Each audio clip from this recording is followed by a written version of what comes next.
Alhamdulillahirabbil alamin wassalatu wassalamu ala asyrofil anbiya'i wal mursalin sayyidina wa maulana Muhammadin wa ala alihi wa sahbihi ajmain. Amma ba'du. Hadirin jamaah salat maghrib yang sama-sama mengharap ridha Allah Subhanahu wa taala. Lagi dan lagi kita bersyukur saat ini Allah Subhanahu wa taala begitu banyak memberi kita nikmat sehingga dikatakan dalam Al-Quran itu apabila kita menghitung nikmatnya tidak akan mampu.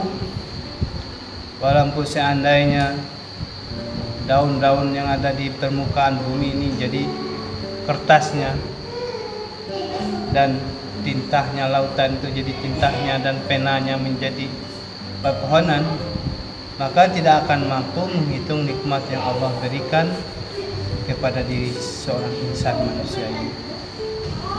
Cuma kita ini disuruh Allah Subhanahu wa taala bersyukur saja, tidak usah membayar. Disuruh bersyukur. Syukurnya apa? Dengan ketaatan kepada Allah. Jadi dengan ketaatan kita mau kita bersyukur. Bukan hanya di bibir saja, tapi dengan perbuatan. Maka diri dimuliakan Allah baru kita mengerjakan perintah Allah itu salat. Maka di dalam salat itu ada alhamdulillahirabbil alamin. Itulah syukur kita kepada Allah, sujud sembah kita kepada Allah.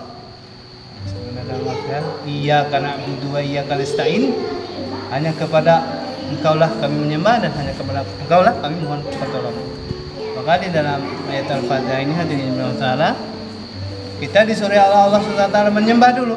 Setelah kita menyembah, baru Allah memberi. Apapun yang kita kehendak Allah akan beri. Tapi dengan syarat dia karena wudhu harus menjadi seorang hamba yang bersujud kepada Allah Subhanahu wa taala. Hadirin dimuliakan Allah Subhanahu wa taala, sekarang umat manusia hanya mau meminta saja kepada Allah, tapi tidak mau bersujud kepada Allah. Banyak sekali hadirin. Alhamdulillah hadirin subhanahu wa taala, dalam pada keadaan maghrib menjelang isya ini kita adakan satu majelis, walaupun kelihatannya 6 orang 5 orang, tapi hadirin yang dimuliakan Allah SWT, apa yang di dalamnya dibicarakan itu yang bernilai di sisi Allah SWT. Apabila kita ini membicarakan kehebatan Allah, keagungan Allah, kemuliaan baginda Rasulullah SAW, maka hadirin Allah, maka malaikat ini ada satu yang jauhlah, sehingga ini jauhlah malaikat ini satu ini melihat di mana ada yang orang membicarakan kebesaran Allah, kehebatan Allah, maka di suatu malaikat ini akan iklan kepada malaikat-malaikat yang lain. Hai malaikat-malaikat, di sini ada orang membicarakan kehebatan Allah. Walaupun kita sedikit, tetapi hadirin Allah, hakikatnya malaikat ini berduyun-duyun sampai langitnya Allah Subhanahu wa taala. Maka jadi suatu kita jangan meremehkan majelisnya, jangan kita melihat orangnya sedikit, tapi lihat apa yang dibicarakan. Apabila bicara ini tentang perkara akhirat, karena perkara akhirat ini mahal hadirin suatu. Kalau membicarakan perkara dunia, walaupun majelisnya banyak seperti DPR, MPR itu banyak orangnya, tapi ini masalah perkara dunia.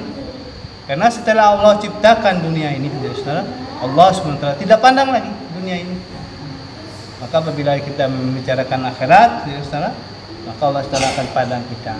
Suatu ketika hadis Rasulullah SAW ini mengadakan satu majelis. Maka tidak lama kemudian ada satu orang yang datang dengan berlumuran dosa.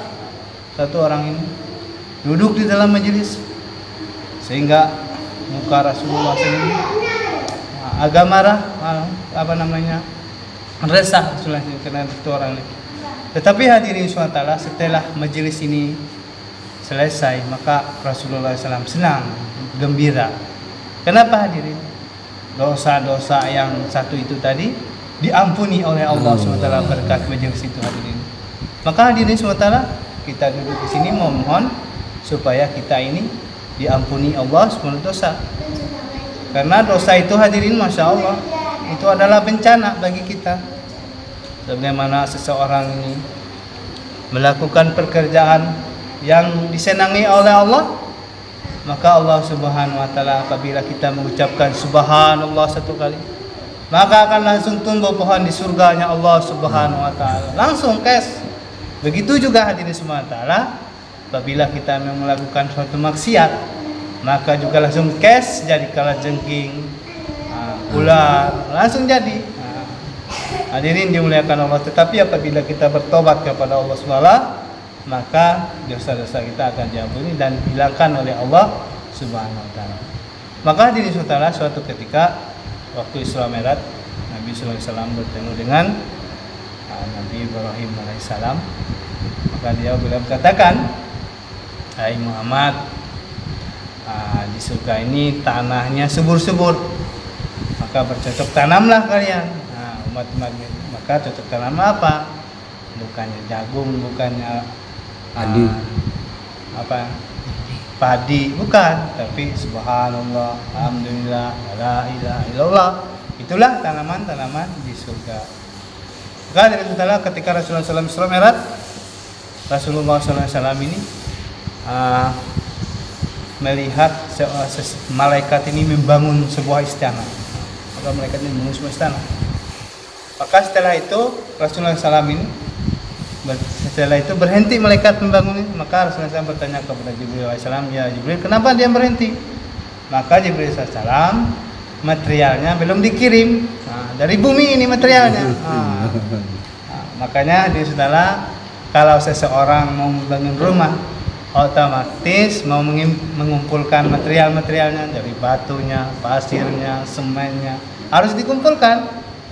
Barulah besinya, atapnya, barulah jadi bangunan. Begitu juga di saudara. Manakala orang ini bermimpi ingin masuk surga tapi tidak pernah mengirim materialnya, mau bikin surga tidak boleh, tidak bisa. Maka di saudara, di dunia itu kita mengirim materialnya. Enggak di saudara. Alhamdulillah di saudara, kita ini dalam rangka keluar ini untuk mengirim materialnya untuk istana kita yang kekal selama-lamanya. Hadirin saudara, sekarang orang berlomba-lomba ingin jadi kepala desa, ingin jadi Pak Camat, ingin jadi bupati, atau ingin jadi presiden. Hadirin saudara, ini hakikatnya kenapa mau yang sementara? Mungkin ya 5 tahun jabatannya sudah diganti, ataupun 2 kali periode, 2 tahun, 10 tahun diganti juga. Tetapi adakah berpikir untuk menjadi seorang raja-rajanya yang tidak pernah diblokir atau tidak pernah dipensiun? Di surganya Allah akan menjadi kekal. Maka hadirin dimuliakan Allah Subhanahu wa taala, kita ini sebagai laki-laki ini semua terbatas. Kemampuan kita terbatas, kekuatan kita pun sudah terbatas. Apalagi sudah tua-tua. Mau istri 2 enggak mampu, 1 sudah pinggangnya patah. Masya Allah. Tetapi hadirin semua taala, karena kenikmatan dunia ini cuma 1% saja. 1% itu masya Allah direbutkan semua 18.000 makhluk, dibagi lagi 18.000. Maka di saudara 99%-nya Allah tangguhkan di surga. Maka walaupun kita seandainya di dunia ini mungkin istri 1, tetapi di akhirat kelak bukan hadirin, istri kita banyak hadirin, masya Allah. Kalau istri kita ini masuk, kita bawa musyarah untuk perjuangkan agama Allah, dia ini hadirin akan menjadi ratu-ratunya bidadari. Masya Allah. Walaupun bersama sekarang sama kita ini tua, keriput, ompong mungkin, tidak bau. Tetapi itu saudara, nanti di akhirat kelak kita, karena perempuan yang dulu mendukung suaminya untuk keluar di jalan Allah ini hadirin, dia akan masuk surga 500 tahun lebih dulu dari suaminya.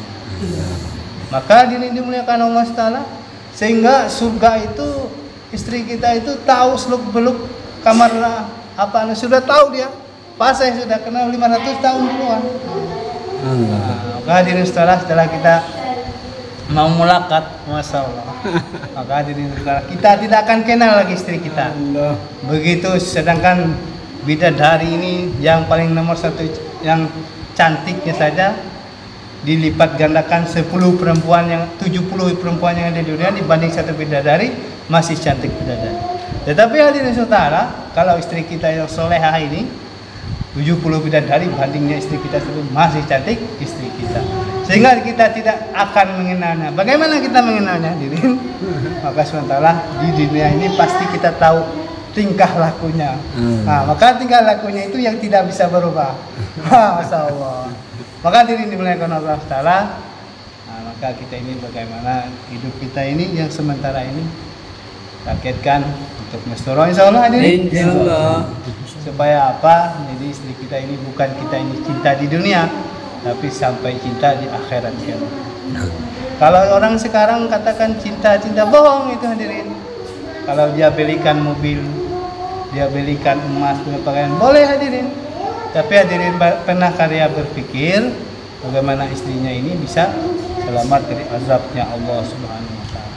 Karena hadirin saudara, perempuan ini kelak tidak akan menuntut, kenapa kamu tidak beli saya mobil? Kenapa kamu tidak beli saya pakaian yang mahal? Kenapa kamu tidak beli saya emas? Tidak hadirin di akhirat. Yang dituntutnya nih, kenapa kamu tidak ajarkan saya agama? Karena dengan agama inilah hadirin dimuliakan Allah Taala, manusia ini bisa selamat dari azabnya Allah. Kalau tanpa agama mustahil bisa masuk surganya Allah Subhanahu wa taala. Makanya kejayaan, kesuksesan hidup manusia yang sementara bahkan yang selama-lama ini Allah tetapkan hanya dalam satu perkara, yaitu perkara agama. Agama yang dicontohkan oleh baginda Rasulullah Shallallahu Alaihi Wasallam.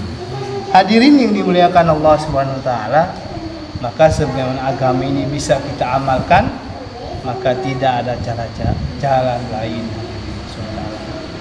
Kalau kita mondok sudah tua-tua, tidak mungkin sudah hadirin saudara. Tetapi hadirin saudara, ada solusinya dari masa-masa kita. Masa-masa kita ini juga tidak begitu, maksudnya nggak ngambil dari inisiatif sendiri, tetapi hadirin ini mengambil dari dalil-dalilnya sahabat Nabi SAW.